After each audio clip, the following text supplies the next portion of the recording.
Cada uma trabalha numa linha, né? Igual a Maria Padilha, por exemplo. As pessoas têm mania de falar que Maria Padilha trabalha na linhagem do amor, Ah, né? entendi. Tipo, é especialista. Sim, Maria Aham. Padilha, ela é.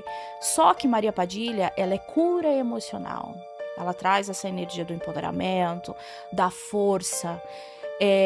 Ela desperta, né, o empoderamento da mulher. Eu costumo dizer que ela resgata Legal. você do Uma lixo ao deusa luxo. interior. Aí qual mais você falou? A Quitéria. A Quitéria, ela traz muito essa energia, como que eu posso te falar, Vitor?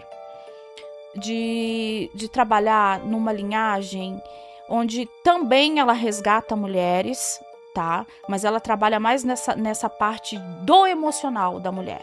Aham. Entende? De Do emocional da mulher. dores, medos. Isso, exatamente. Ela resgata Não é mulheres. tão essa coisa de sedução. Isso, exatamente. Magias de amor. Entendi. Isso. E aí tem a Mulambo. Isso. A Mulamba, eu costumo dizer que Maria Mulamba, ela limpa a gente, né? Era mais de purificação. Exato. Ela E faz eu também aquela já vi limpeza. que tem a Maria Navalha. Sim. A Navalha, ela é da linhagem dos malandros. Ela já é mais... Da linhagem dos malandros. Ela... Igual a minha segunda pombagira que eu te falei, que é a Dona Rosa Caveira.